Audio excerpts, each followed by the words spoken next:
मंदाकिनी। आवाज सुनकर मंदाकिनी ने बाहर की ओर देखा और पूछा, कौन? अरे बिटिया, आज इस टाइम तक यहीं पर हो? वो तो अच्छा हुआ हम इधर से गुजर रहे थे तो हमें लगा कि बुटीक खुली है, इसलिए चला आया। हमें कहाँ इतनी हिम्मत है, तुम ही हो जो कभी थकती नहीं हो। आज इतवार है, घर जाओ, 7 बज गए हैं, सालू भी राह देखती होगी। मंदाकिनी अंदर तक सहम गई। उसने खुद को संभाला और पानी पिया।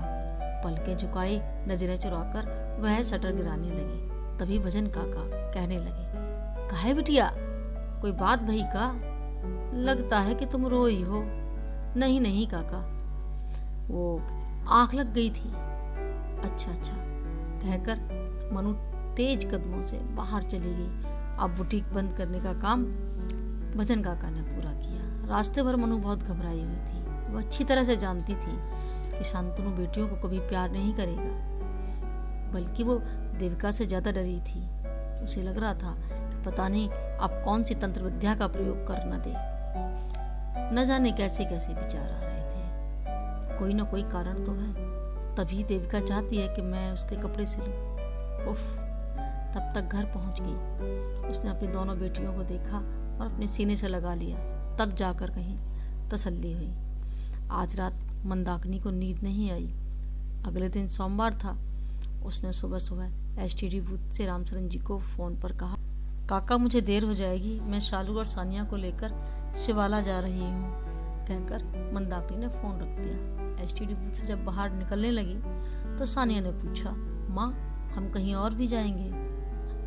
नहीं बेटा, आज मेरा मन था इसलिए शिवाला लेके जा रही हूँ।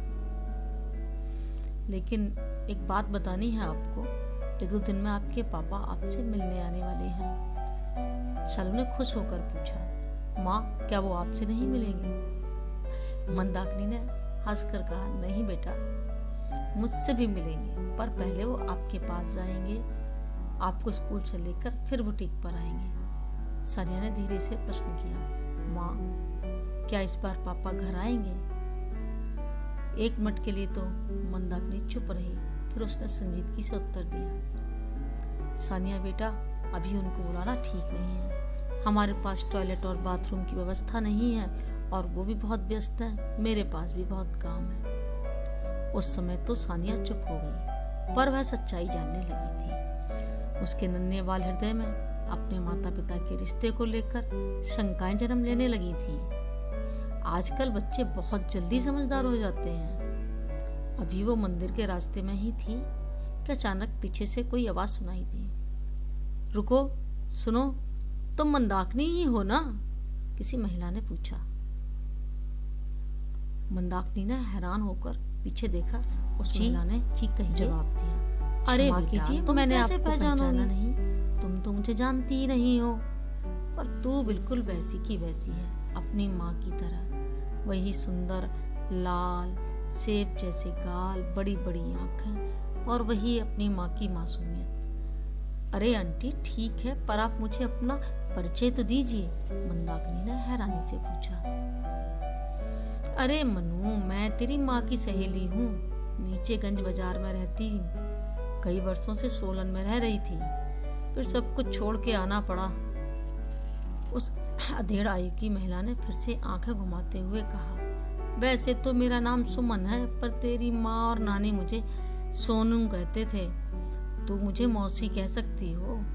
अच्छा ये बता, ये दोनों तेरी ही बेटियां हैं? जी जी मेरी हैं, हड़बड़ाते हुए मंदाकिनी ने कहा। अरे देख क्या रही हो, आओ और गले लग जाओ।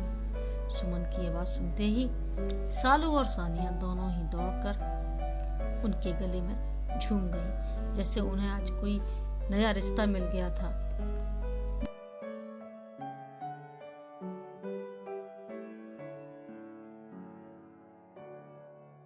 कौन है सुमन, जो खुद को मनु की मौसी बता रही है?